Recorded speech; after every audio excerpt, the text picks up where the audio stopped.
Ladies and gentlemen, this is a very important segment. Liz Cheney and the congressional panel, made a big deal about Trump's pardons, about how people wanted to receive a pardon for despicable acts and criminal activity, and my goodness, he never gave these people a pardon.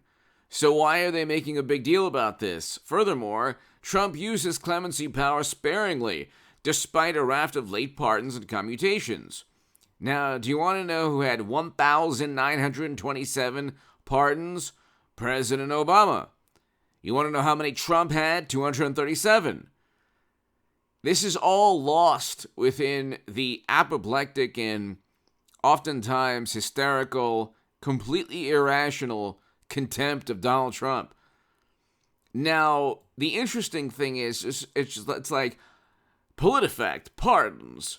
Obama 1,927, Trump 26, and Trump is, so mostly false. Facebook post misrepresents President Obama's use of pardon power. And the rebuttal is, in his 8 years of office, President Obama issued 1,927 clemency actions. The vast majority of them, nearly 90%, were sentence commutations granted to ordinary individuals based on a policy of criminal justice reform in certain cases and specific recommendations from the U.S. Justice Department. Trump has acted outside of the Justice Department process in granting clemency to a few well-known white-collar offenders. This is not exactly true at all. He didn't just grant clemency to white-collar offenders, and President Obama didn't only utilize Justice Department guidelines to help people. This is absurd nonsense from PolitiFact. They don't even give examples. Nearly 90% based on a policy of criminal justice reform and specific recommendations from the U.S. Justice Department. Who do you think runs, or who do you think influences the U.S. Justice Department? The president. The president, the Justice Department, is within the executive branch. It's not the other way around. You think the Justice Department tells the president what to do?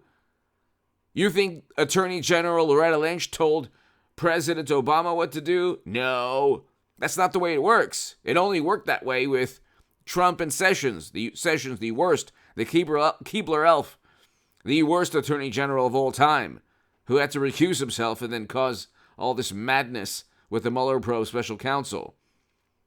But, everything is like President Obama could do no wrong. Trump, the menace to democracy, orange menace. 1,927 pardons compared to 237. Okay? You can't, there's no comparison. And just because of the Justice Department guidelines, they weren't all about, cases that were just, for individuals who were given, I'm sure a great many of the cases, or a lot of the cases, were individuals who were treated unfairly. But Trump also, like when he pardoned Michael Flynn, or George Papadopoulos. I don't exactly know if they were pardons, but they were framed and set up.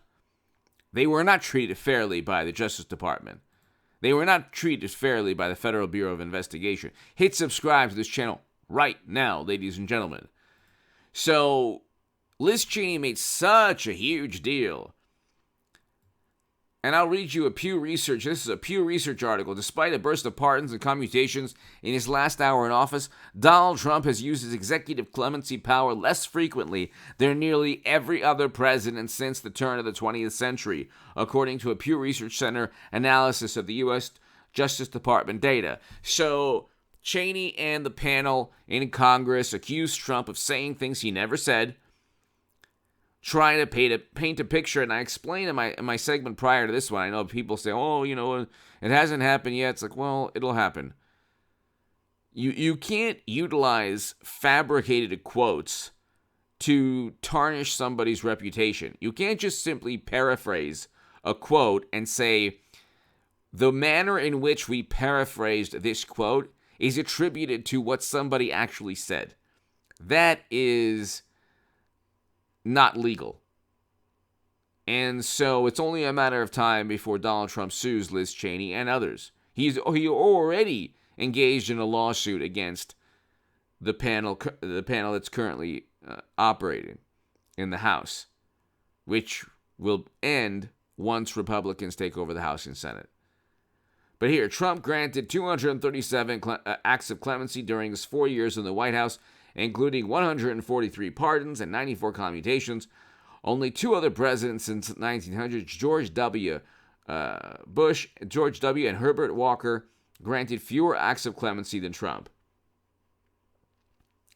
And so his predecessor, President Obama, granted clemency 1,927 times over the course of 8 years, the highest total of any president going back to Harry Truman.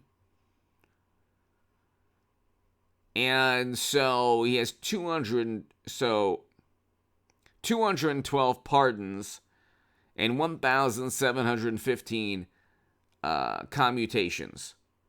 Okay, so he still has 212 pardons compared to 143 pardons by Trump. And it's still not even a comparison. But I mean, if you look at Trump in terms of his predecessors, it's no comparison. Clinton, 396 pardons. Trump, 143. President Obama, 212. Reagan, 393. Carter, 534. Carter had 534 pardons. And you have a situation, ladies and gentlemen, where they're trying to accuse Trump of dangling this, the thing with Cheney and Democrats and the panel is that they want to paint Donald Trump as somebody that is just so obsessed with political power that he'll do anything to keep the presidency. It's like, well, he was already a billionaire. The Clintons were not. Most Democrats, definitely Joe, mashed potato brains Joe, was definitely not. He was one of the least wealthy members of Congress for decades, until the past 10 years where he has millions of dollars now, tens of millions of dollars. And his son has emails stating, how can you use your influence on behalf of the company? But so the company that was paying Hunter $80,000 a month, something like that. But they tried to paint this picture of Trump. He's not a perfect human being. Are you watching? If there's a morally superior liberal Democrat in Hollywood, especially, if you're in Hollywood and you happen to stumble upon this, are you perfect? Are you so much better than Donald Trump? Something tells me you're probably not. But Trump did not utilize his presidential powers to pardon people in the manner that Liz Cheney and Democrats on that theatrical performance in Congress.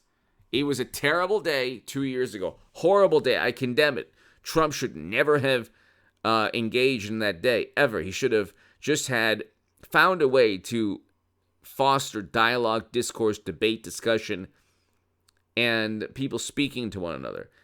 It didn't happen. And so